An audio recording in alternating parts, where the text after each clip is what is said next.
Não é um tema fácil, com certeza, ou pelo menos é um tema complexo, este tema da identidade, que o Paulo Pires de Val escolheu para esta série de seminários, como queiramos chamar, e que a mim me cabe tratar de um ponto de vista que será então o da literatura. No entanto, é praticamente impossível tratar o tema partindo imediatamente do literário, na medida em que a questão do eu e a questão da identidade é basicamente, fundamentalmente, também para a literatura uma questão filosófica.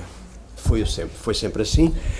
Portanto, a minha ideia era partir de uma introdução em que colocaria algumas questões do ponto de vista da problemática da identidade e da identidade como problema, porque é assim que as coisas de facto se colocam, a identidade enquanto problema, para depois então passarmos à análise de 3 casos que me parecem que se podem complementar, porque são todos bem diferentes, e em que a questão da identidade se coloca de uma forma bastante central e de maneiras também muito diversas. O caso de Fernando Pessoa, que é um caso que, enfim, parte do princípio, portanto, mais presente para toda a gente.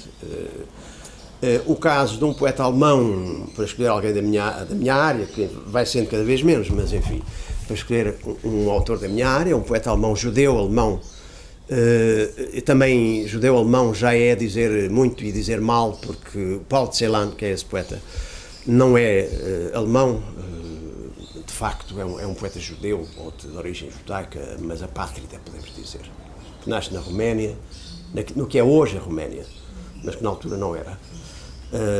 Inclusive, durante a fase da guerra, antes da guerra e depois da guerra, passou por várias mãos, até ser aquilo que nós conhecemos hoje como Roménia. Era Império Austro-Húngaro, passou depois para o domínio alemão durante a fase do Hitler.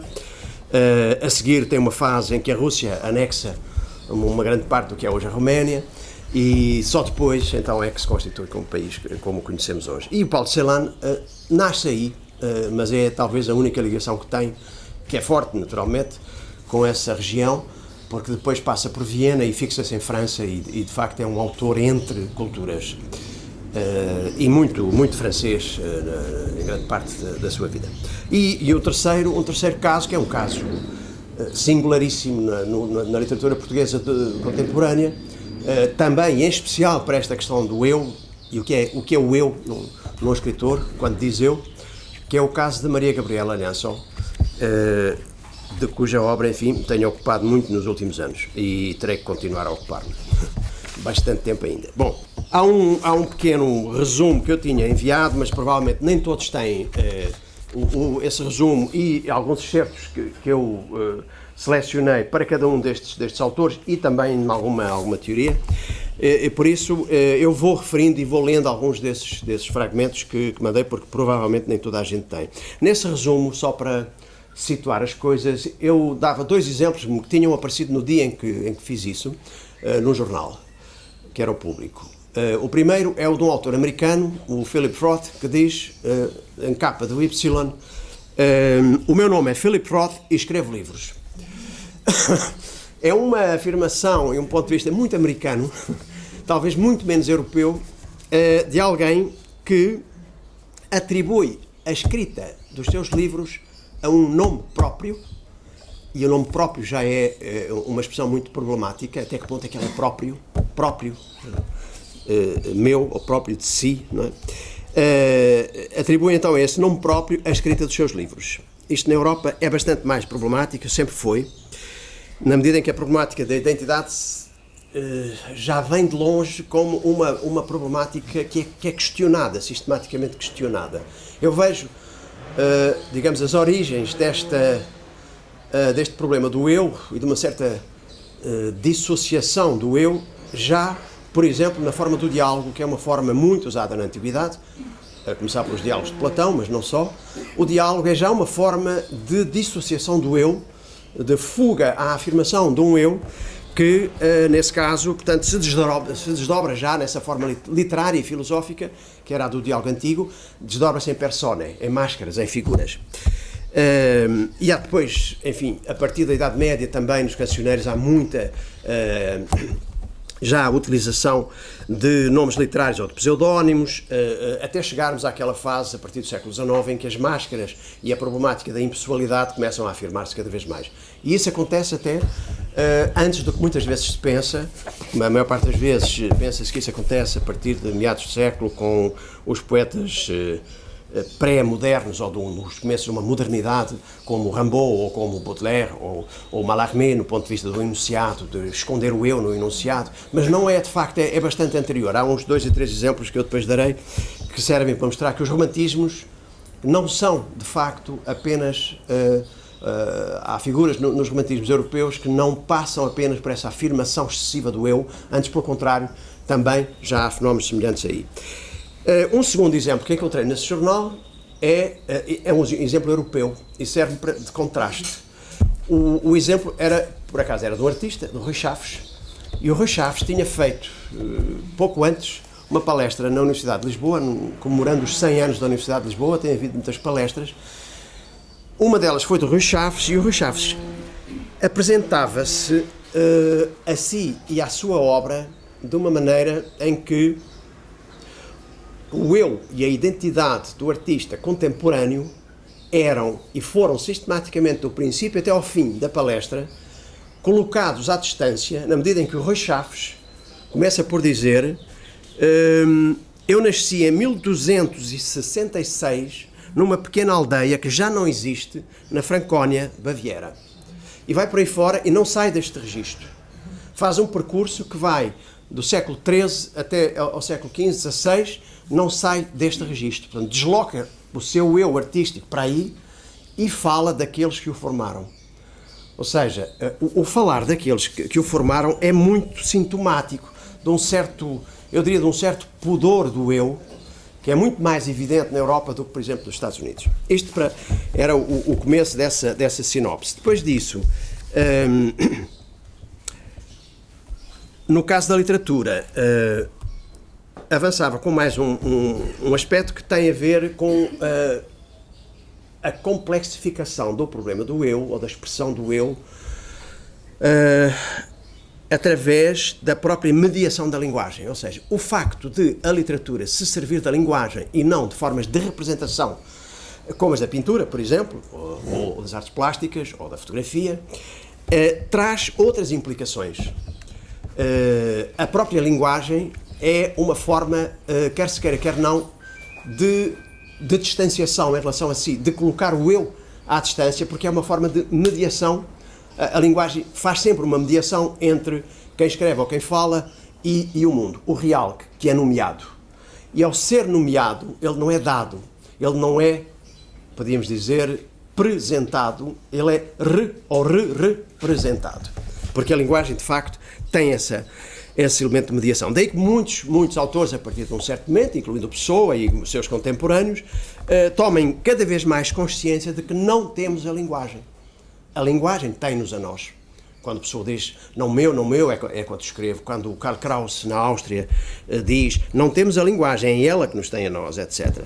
Aí estamos a falar de qualquer coisa que é para além da linguagem, de que se toma cada vez mais consciência, quer na escrita, quer também, naturalmente, na fala. O caso da fala, ou da linguagem falada em princípio, mas não só, está muito presente quanto a isto num livro-chave para estas questões no princípio do século XX, que é o Tratado Lógico-Filosófico de Wittgenstein. A última proposição, muito conhecida e muito citada do Tratado de Wittgenstein, diz exatamente isto, e implica uma consciência dos limites da linguagem. Aquilo de que se não pode falar tem que ficar em silêncio, tem que ser silenciado. Portanto, há esta questão dos limites que, como eu dizia há pouco, não é moderna, não é do século XX, mas vem dos românticos.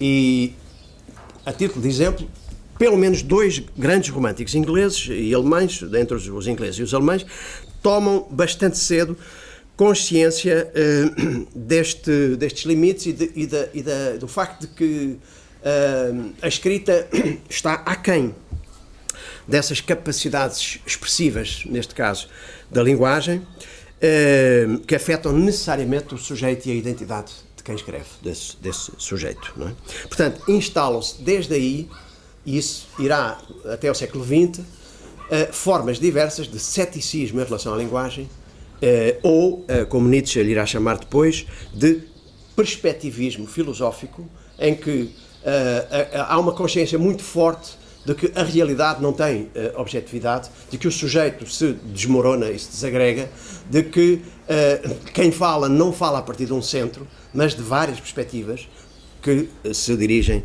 a essa realidade. Aí, evidentemente, chegamos a um ponto em que o eu começa a desdobrar-se. Em Nietzsche, o eu é apresentado, em alguns dos fragmentos que selecionei aqui, como uma ficção, tal como o próprio mundo. Portanto, tudo começa a oscilar. Esta é uma imagem que pode servir bem. Aquilo que era uma construção filosófica coesa e aparentemente estável no século XVIII, nas filosofias clássicas, enfim, até ao Hegel, mas sobretudo a noção do sujeito em Kant e daí para diante, começa a tornar-se qualquer coisa que oscila progressivamente e se vai desmoronando.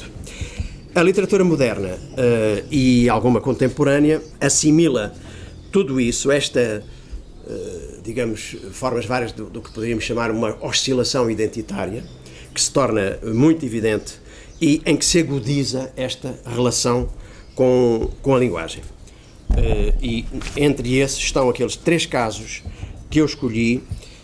Pessoa, porque, como toda a gente sabe, transforma todo o seu universo de escrita num grande espaço dramático, ou seja, há uma dramatização do eu no sentido do desdobramento em personagens, mas também no sentido da dissociação desse eu, que no caso do Pessoa, como se sabe, leva a toda uma construção que eu depois comentarei um pouco melhor, que é dos heterónimos, e que é uma construção, podemos já dizer, quando se fala da escrita, heterónima, que resulta depois numa realidade heterógrafa. Todas aquelas escritas ganham traços particulares e, no entanto, cada vez mais se vem questionando e os pessoanos perguntam-se como se explica tudo isso, como se articulam não só os heterónimos entre si, mas sobretudo, que essa é a questão que também me interessa mais, como se articulam os heterónimos com um chamado Pessoa ortónimo, que de facto poderá ser ele próprio mais um nesse conjunto heterónimo. Bom, e em segundo caso, o Celan é um poeta que escreve entre os anos da guerra, da Segunda Guerra, em 1970, quando se suicida em Paris, no Sena. Escreve no princípio numa espécie do que eu chamo no pós-guerra e de facto até ao fim, numa espécie de cone de sombra negra que vem do período da guerra e do nazismo e do Holocausto. E não é o único, há outros casos conhecidos e que poderíamos colocar em paralelo, como o russo Mandelstam, como o italiano Primo Levi, como a alemã judia também Nelly Sachs, enfim, há vários casos. Sei lá, é um caso talvez extremo do que eu vejo como uma anulação trágica do eu. O eu, enquanto no Pessoa, o eu se dissocia e se dramatiza naquelas figuras todas. No caso de um poeta como Celan, em que isso não acontece, o que há é quase como uma rasura do eu, pelo peso da história e por uma quase aniquilação provocada por isso. Quase aniquilação. Se fosse total, ele não escreveria, provavelmente. Como, aliás, o Adorno, naquela célebre previsão que não se concretizou, dizia depois da guerra que depois de Auschwitz não era possível escrever poesia. E o Celan é a grande contraprova de que é possível escrever poesia. Portanto, há ali, neste caso muito particular, um recurso que se encontra, que este poeta encontra, e que eu diria que é o recurso da própria linguagem, que no caso de um poeta judeu como este, que começou por escrever em romeno, mas muito pouco, e depois adotou o alemão como língua da escrita, é altamente complexo e problemático, porque ele escreve, como ele dizia a certa altura, na língua dos assassinos, e isso não é fácil. Portanto, ele tem que reinventar essa mesma língua e tem que criar aquilo que chama uma fala própria, que é a fala da sua poesia. e ao mesmo tempo tem que se distanciar, digamos, da mera narrativa ou do dar conta dessa experiência terrível que foi a do Holocausto e dos campos de concentração, que ele conhece através do pai e da mãe, que desapareceram num desses campos. É preciso ir mais longe, e o ir mais longe significa aqui, e aqui já há algumas ligações com o que a Liançol faz, é preciso encontrar um isso da linguagem, algo de não pessoal, um ça, diria Lacan, um S, um isso, um id, que é a própria voz da linguagem, e para que a própria voz da linguagem fale a partir de um poema ou de um texto qualquer, é preciso que o eu se retire. E isso acontece com o Celan cada vez mais, à medida que ele vai avançando, e acontece também bastante de outras formas com a Maria Gabriela Liançol. E em Liançol, este fenómeno parece-me apresentar-se por uma tripla via, que é, por um lado, discursiva, ou seja, também aqui há várias vozes que falam no texto dela e que, portanto, servem para, de alguma maneira, ocultar o eu e lhe permitir dizer a ela, que é talvez dos autores que mais usa o eu nos seus textos, dizer que não há escrita autobiográfica, que o autobiográfico é repulsivo, rejeita o autobiográfico. Enquanto, curiosamente, ela própria, com nome próprio, figura no seu texto a par de outras vozes e de outras figuras. Com o nome de Maria Gabriela, com o nome de Gabi, com o nome de Liançol, com todos os nomes que tem. E, no entanto, como é que isso se passa? Veremos depois. Não há autobiografia, diz ela. Podemos avançar já a uma distinção central que ela faz. Não há autobiografia porque só há signografia.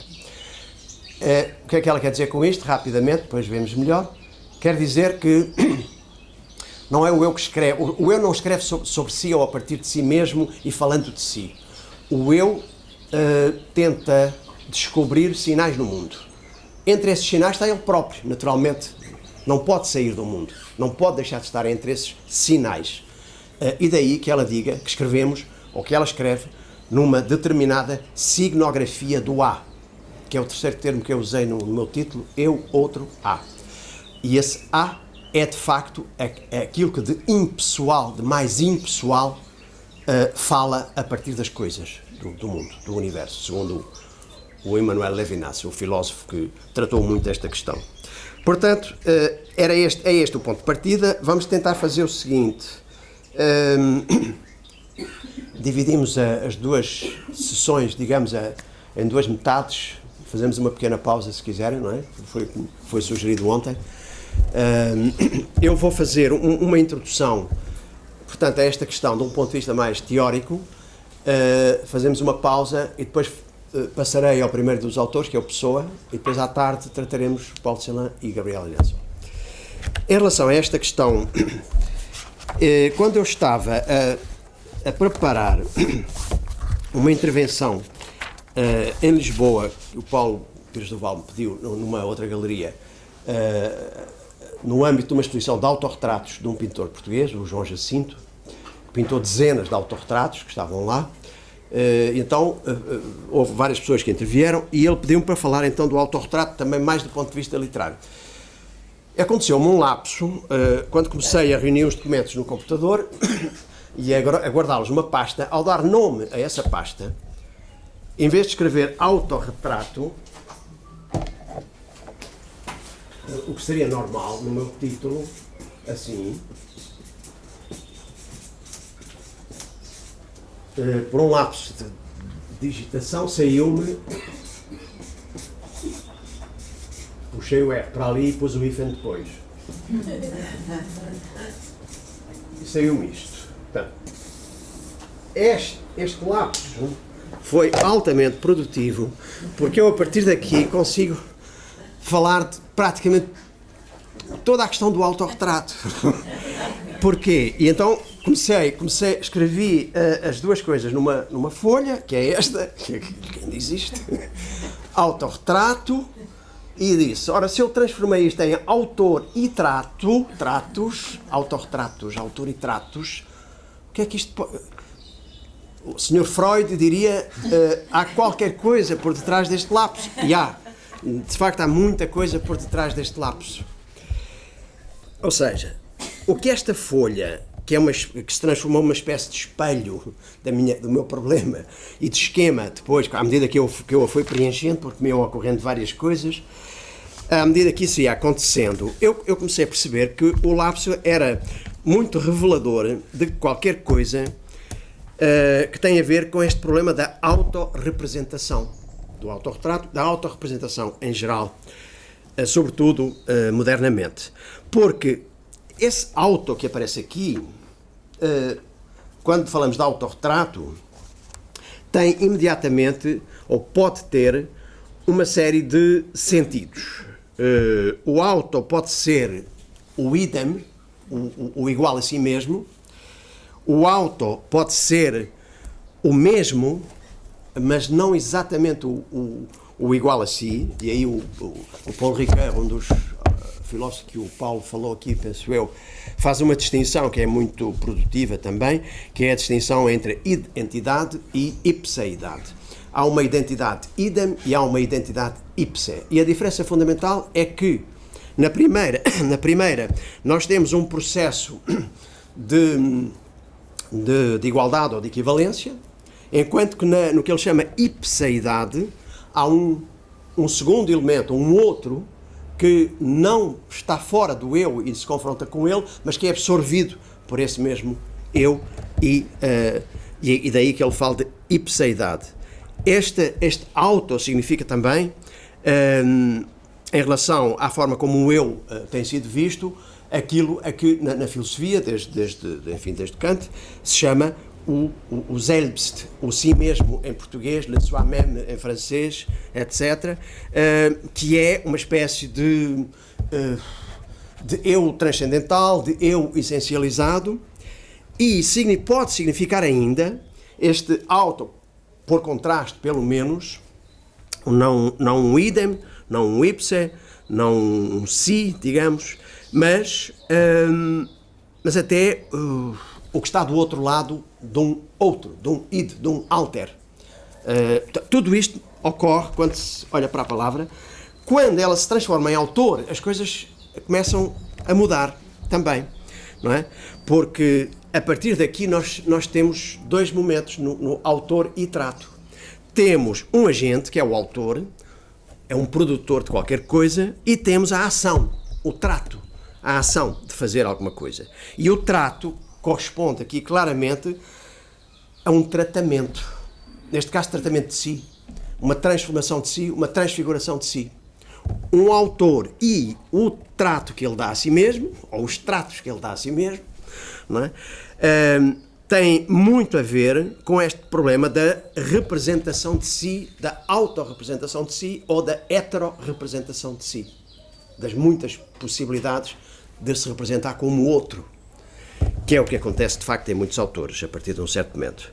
E há outras associações que foram surgindo, como por exemplo trato, tracto, traço, retratar, retractar. Vamos à etimologia e constatamos que retrato, a etimologia de retrato tem a ver com o retomar alguma coisa, o tocar de novo em alguma coisa. Também tem a ver com retocar, corrigir. Tem a ver com trazer de novo à memória, ou, num sentido figurado, nos dicionários de latim ainda incluem retirar, recuar, revogar qualquer coisa, retractar ou retractar-se. Tudo isto pode surgir a partir daquele lapso que aconteceu e ligar-se, portanto, a este problema, que é o problema, digamos, da questão autoral em literatura. O que é isso do autor, que é uma questão muito, muito tratada, mas que não vamos aqui desenvolver muito. A questão autoral apresenta-se nestes vários casos de que irei falar um pouco melhor, logo a partir do Pessoa, quando diz não meu, é quando escrevo. Isso apresenta-se, agora vou-me sentar, se precisar depois eu escrevo alguma coisa que seja preciso. Quando o Pessoa toma consciência de que não é seu aquilo que escreve, quando o lençol se desdobra, etc., nós estamos aí perante um caso que pode ser visto ou numa linha psicanalítica, e aí desde Freud, mas sobretudo depois Lacan, em relação à questão da letra, da escrita, etc., desenvolveu muito. Pode estar aí presente essa noção do isso que escreve, o ça, como lhe chamava o Lacan, ou também podemos entender isso numa linha não necessariamente psicanalítica, como é o caso, por exemplo, de Lençol. Curiosamente, em vez de falar de uma instância, nestes casos, que seria naturalmente, a partir da psicanálise, a de um inconsciente, ou pelo menos de um subconsciente, a Lençol fala de consciência, num fragmento, que é um fragmento inédito ainda, de um caderno manuscrito, em que diz: há algo maior do que eu, ou seja, diferente de mim, que escreve e mantém a obra, e é uma consciência muito mais vasta do que aquela que poderia ser a fonte do meu corpo. É uma serenidade muito maior do que aquela que tenho dia a dia. Não é um inconsciente que escreve, como diria Lacan, é uma consciência muito mais vasta do que aquela que pode ser a do meu próprio corpo. E essa consciência muito mais vasta diz muito em relação ao ponto de vista da escrita de Lençol, que não é o eu, mas é de facto o cosmos, se quisermos, é o universo, é esse A que fala nas coisas, como diz o Levinas. Essa folha providencial, digamos, levou-me então a pensar que se eu transformei um autorretrato num autor e nos tratos que ele dá a si mesmo, não é?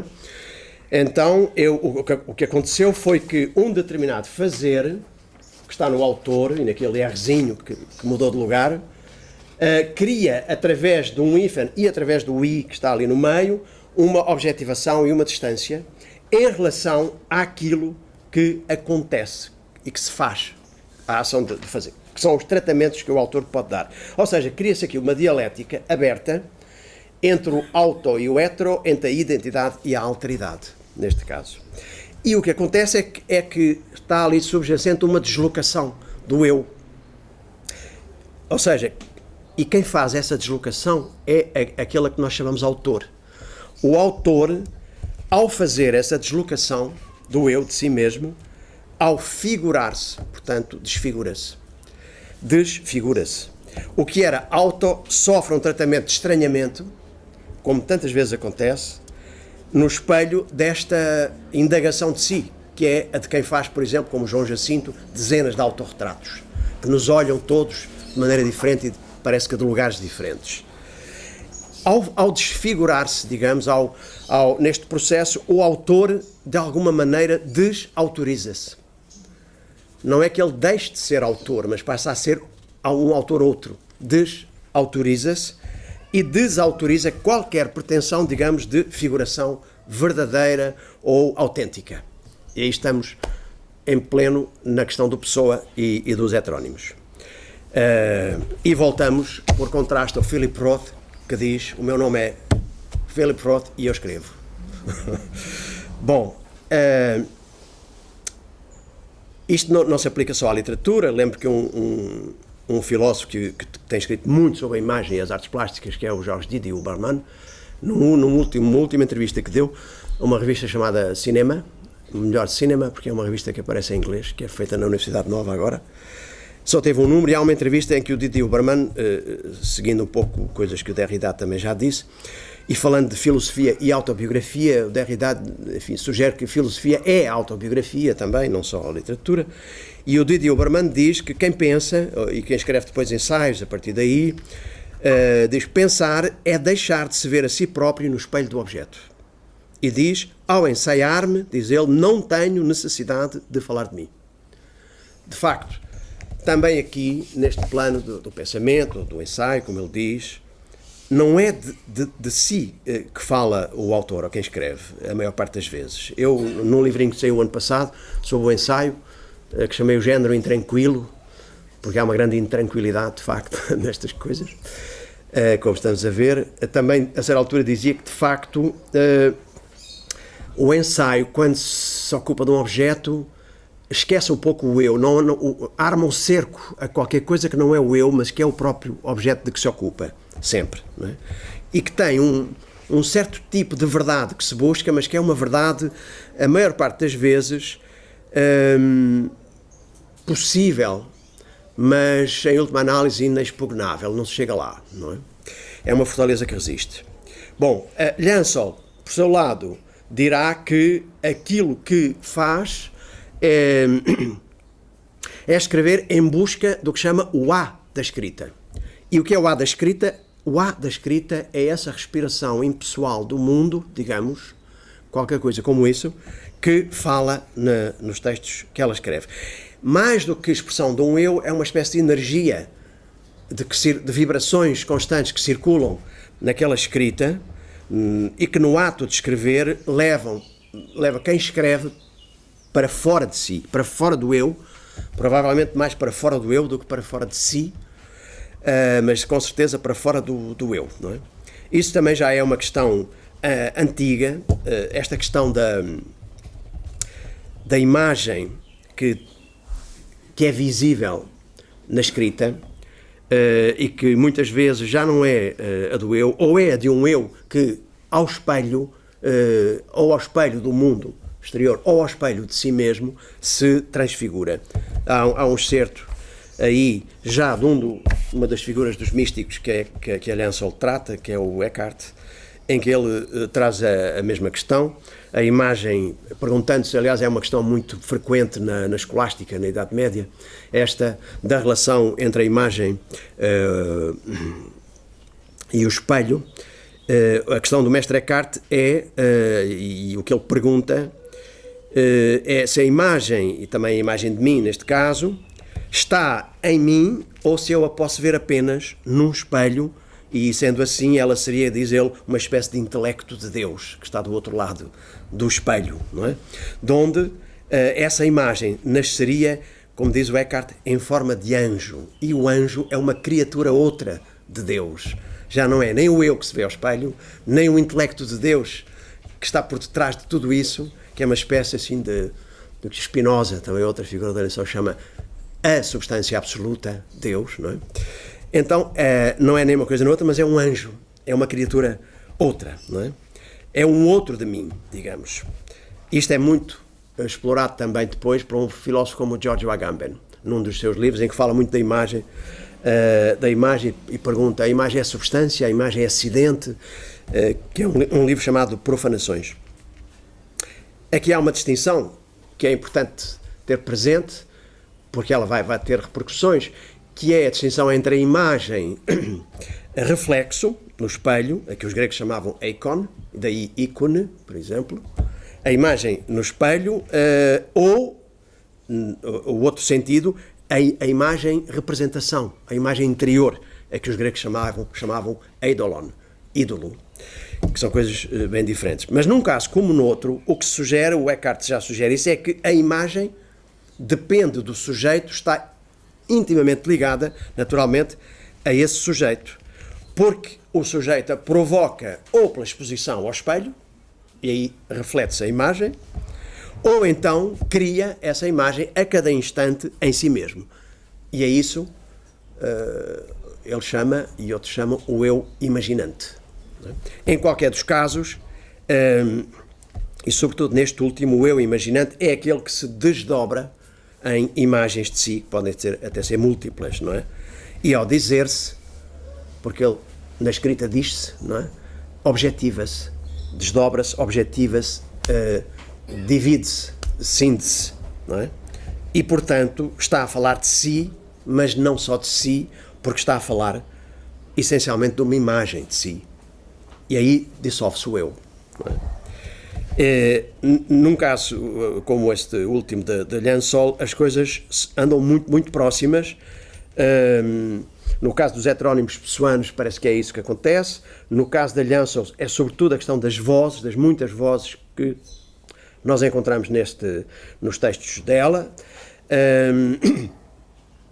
e que, digamos, a partir do momento em que nós estabelecemos esta distinção entre uma imagem que é a imagem refletida no espelho e uma imagem que é uma imagem produzida interiormente por um sujeito, nós aí entramos numa outra questão que pode ser interessante do ponto de vista da literatura, que é o facto de que há dois tipos de imagem, essencialmente, como já vimos. Uma delas é mera aparência, a imagem refletida no espelho, enquanto que a outra é uma espécie de sombra ou de fantasma que nós criamos no interior de nós próprios. E esta diferença entre o eikon e o eidolon, entre a imagem mera aparência e a imagem sombra ou fantasma, a que, por exemplo, um livro recente, que é uma tese do Tomás Maia, que é professor de Belas Artes, sobre a imagem, avança com uma ideia que faz todo sentido aqui, que é essa distinção entre a imagem que é uma mera aparência e a imagem que faz aparição, como ele diz. O que é que isso quer dizer? Quer dizer que há uma imagem que se apega a uma aparência que se chama real e que por acaso é refletida num espelho, digamos, a isso eu chamaria uma espécie de furor do real, e há uma imagem que faz aparição e assombra. A sombra, aliás, e o fantasma estão ligados ao sentido original desta segunda acessão da imagem nos gregos.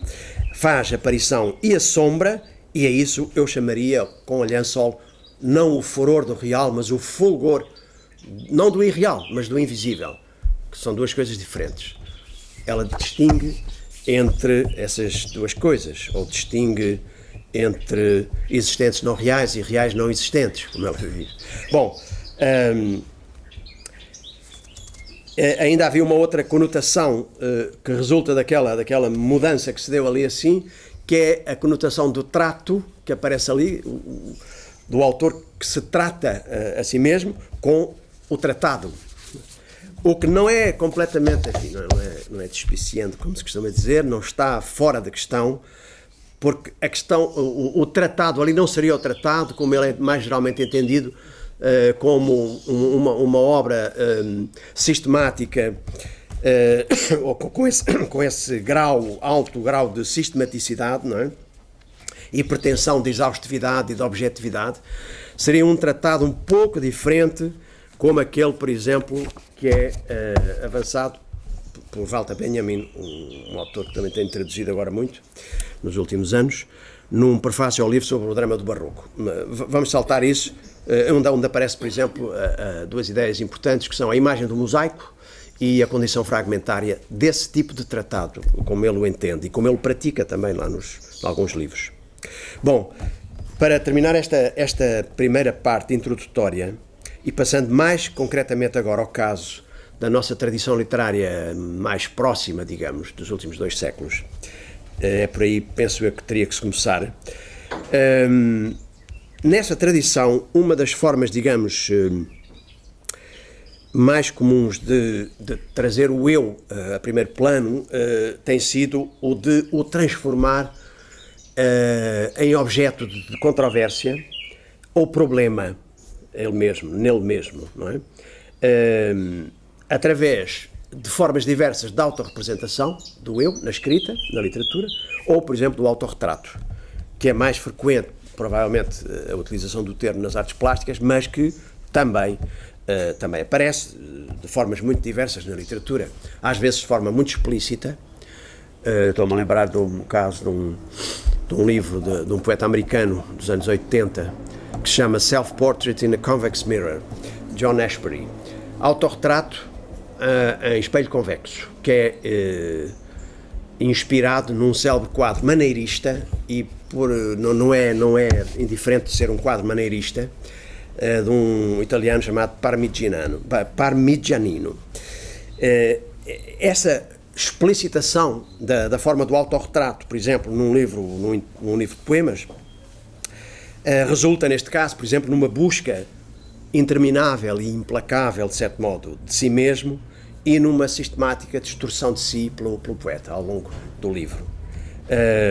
Há casos, por exemplo, em que isso acontece, essa tentativa de autorrepresentação, que é sistematicamente uma deformação do eu, em poetas que tendem, por exemplo, para a autoironia, ou sobretudo para a autoironia ou para a paródia mesmo.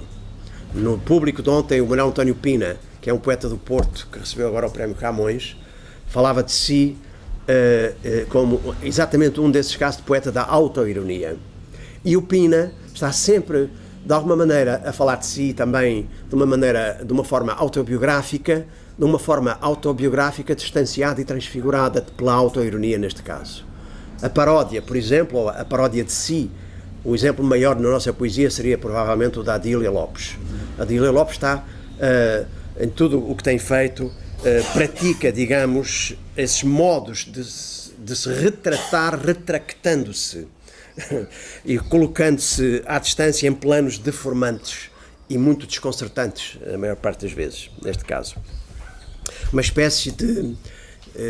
ocorreu-me que podia ser uma espécie de narcisismo antinarcísico.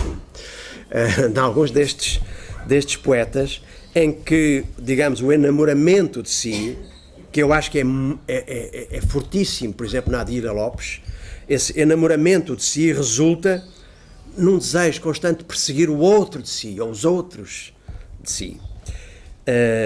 Às vezes, de modo implícito, esta figura do autorretrato pode estar presente, por exemplo, nesse caso seria mais um autorretrato propriamente poético, se quisermos, em poetas que usam muito o recurso à metapoesia.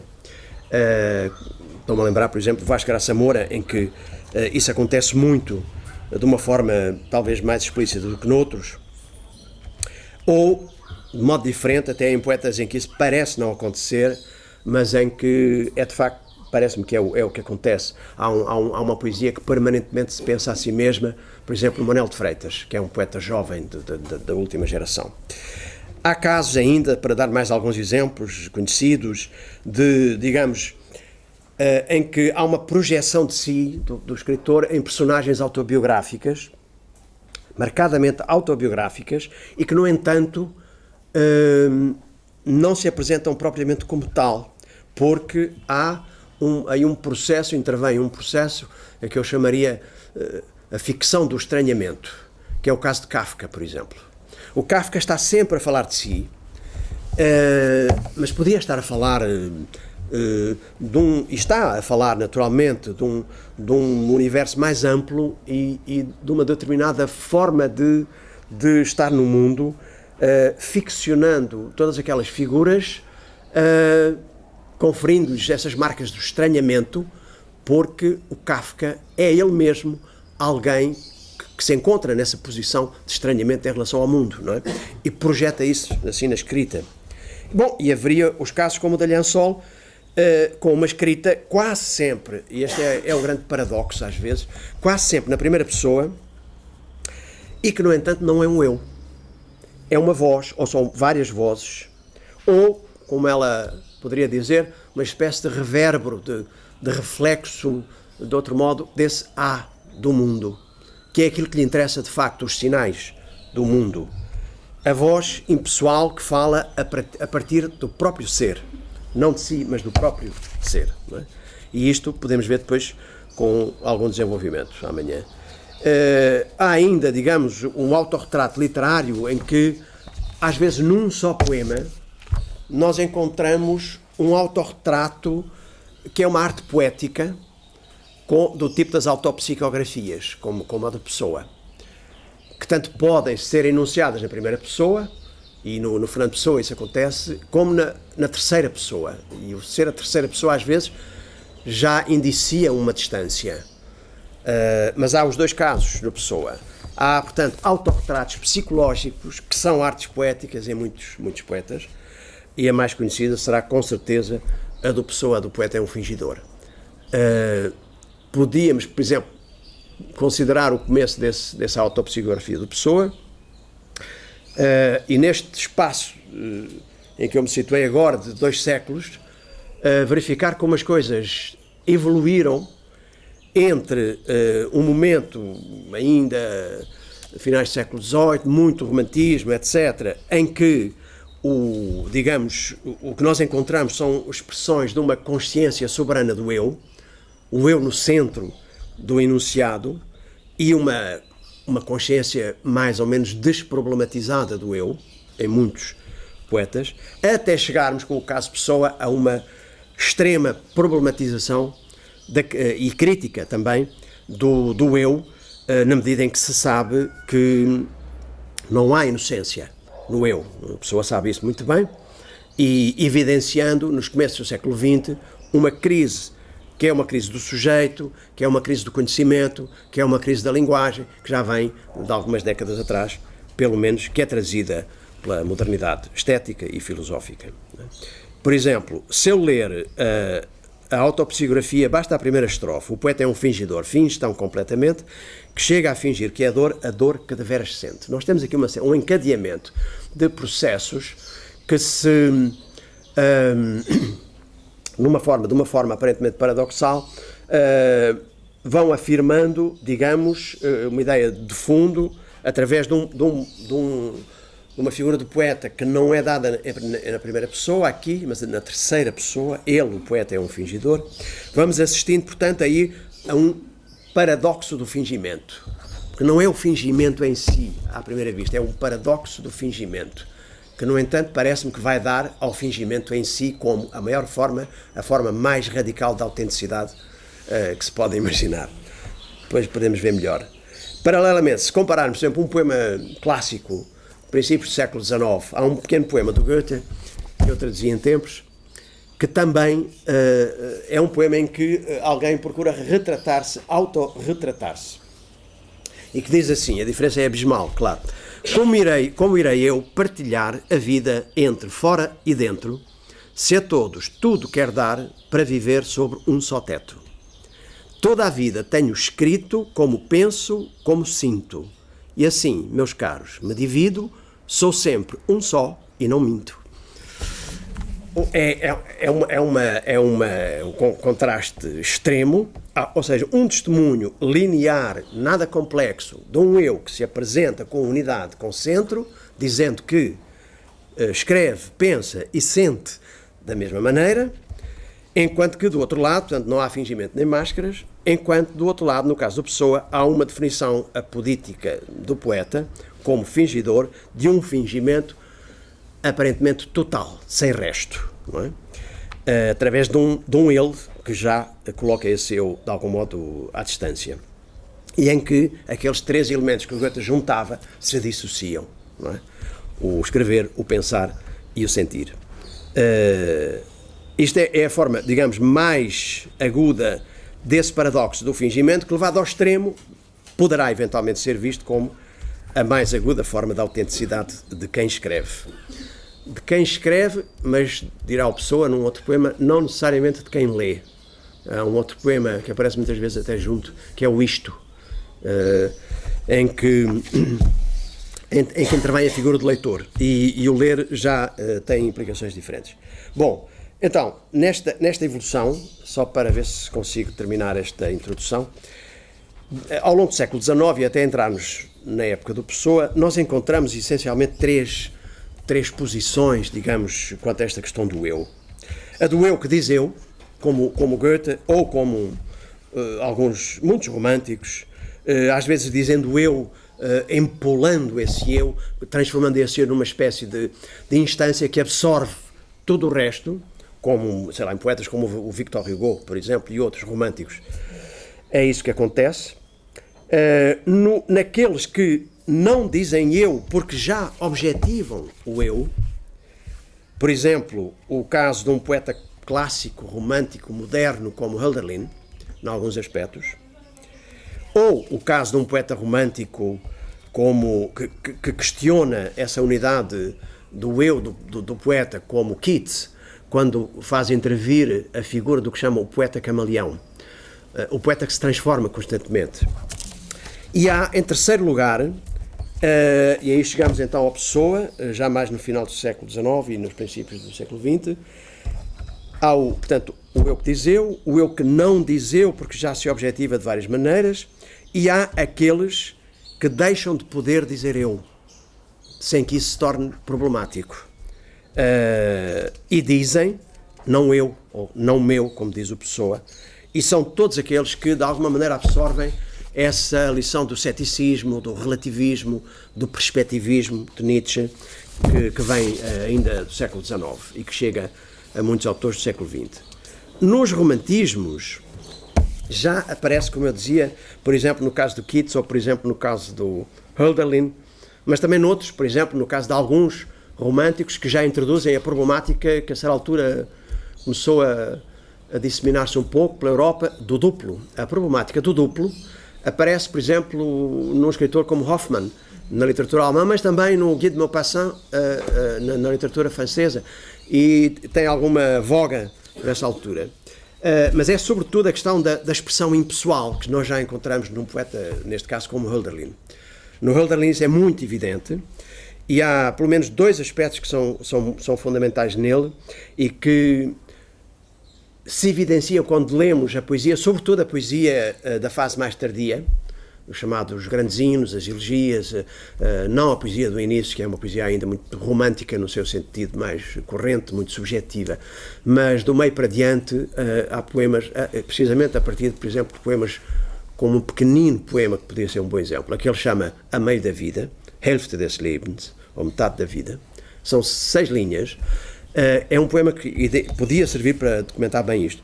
Há duas coisas que me parecem importantes, aquilo a que o Benjamin irá chamar, quer dizer, irá chamar em alemão, mas eu traduzo para português.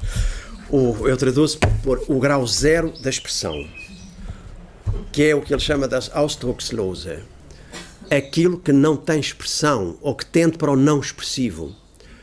Também se podia chamar, no Celan isso acontece na poesia da fase final, uma expressividade branca, cada vez mais branca, não marcada, digamos, ou neutra.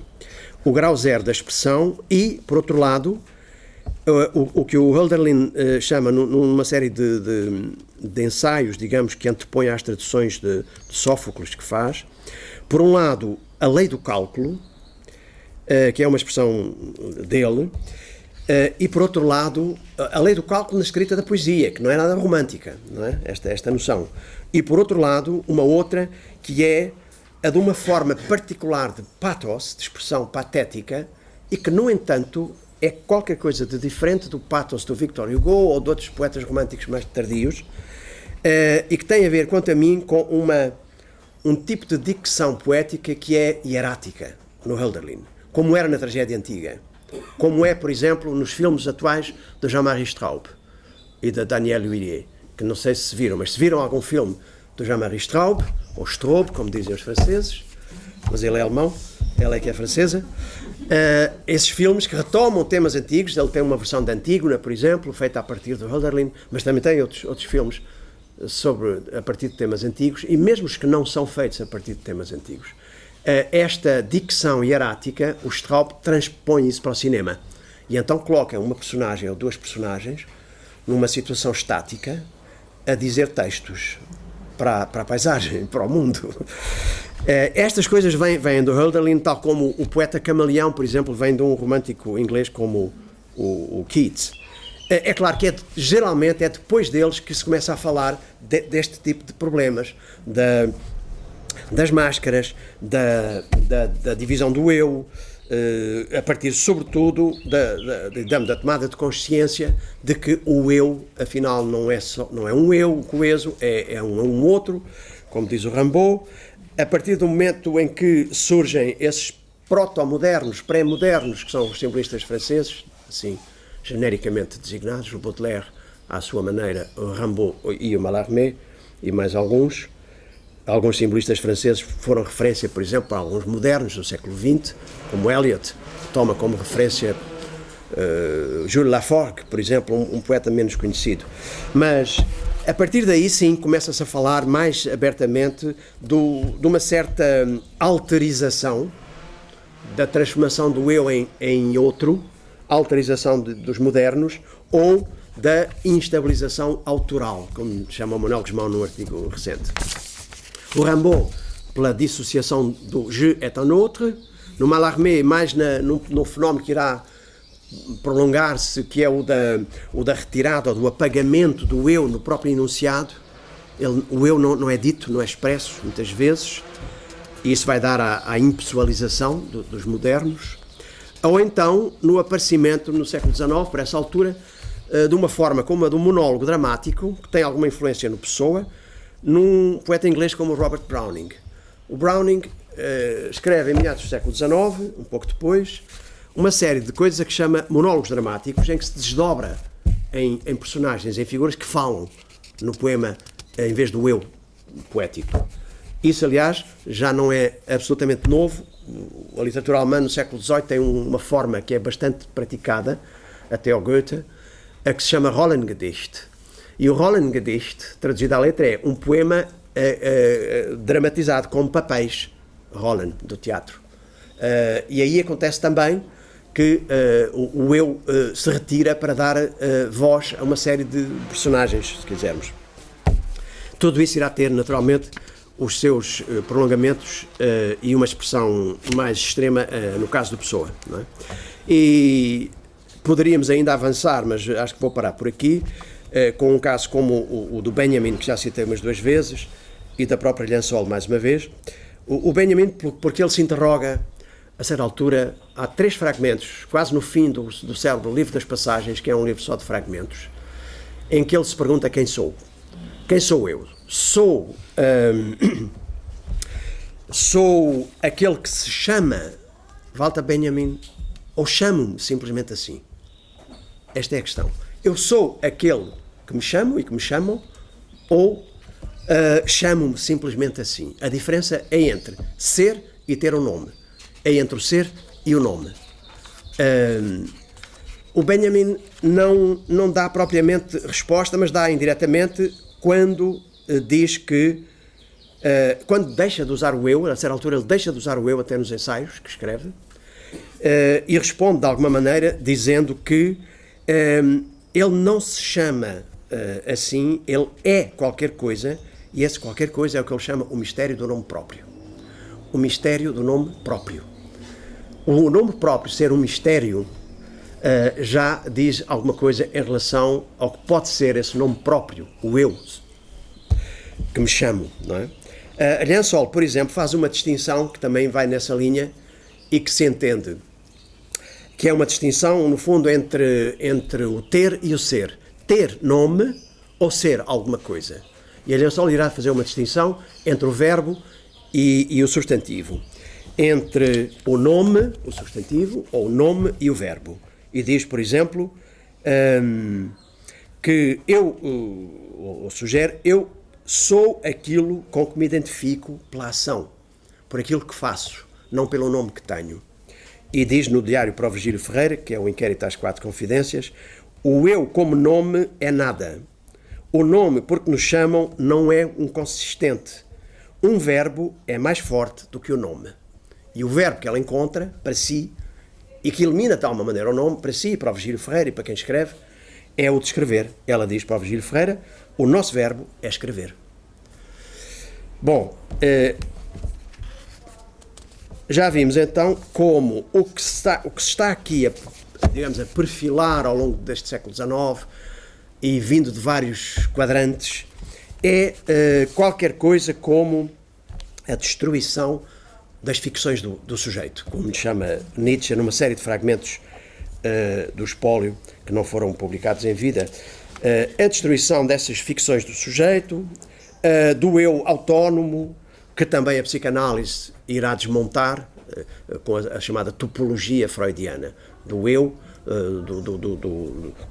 do ego, do id e do eu, ou de uma instância que é o superego que controla de alguma maneira o eu e o próprio inconsciente, ou então também por toda uma linha da filosofia que é a filosofia da linguagem, que introduz a partir já do século XIX, não só no Wittgenstein, essa crescente posição de ceticismo em relação às possibilidades expressivas e mesmo comunicativas da linguagem. Portanto, começa-se a criar uma ambiência em que, no caso dos poetas, sobretudo poetas, porque é aí que as coisas aparecem mais nos modernos, irão continuar, porque já há alguns casos, como vimos antes, a encenar a sua impotência de dizer eu, ou de saber o que é que se diz quando se diz eu, e a sua impotência em relação à linguagem, que não dominam, não é?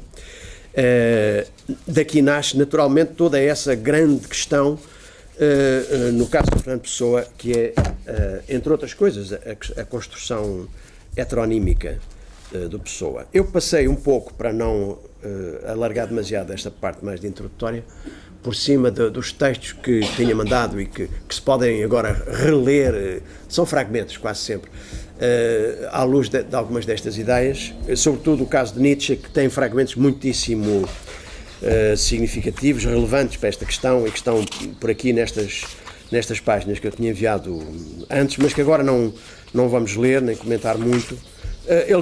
Algumas destas questões irão aparecer depois com os autores propriamente ditos, não é? Portanto, se quiserem, fazemos aqui uma primeira pequena pausa. Depois, acho que dá tempo de, antes de irmos almoçar, falar um pouco do Pessoa, porque, partindo do princípio que o Pessoa foi mais lido, que é mais conhecido, eu vou-me limitar a levantar algumas questões e a avançar com algumas teses em relação à questão dos heterónimos. E depois os outros dois, à tarde, podemos tratá-los com um pouco mais de desenvolvimento. E no final, se houver um tempo agora de manhã já, como quiserem, podemos conversar um pouco sobre alguma coisa que tenha ficado, não é?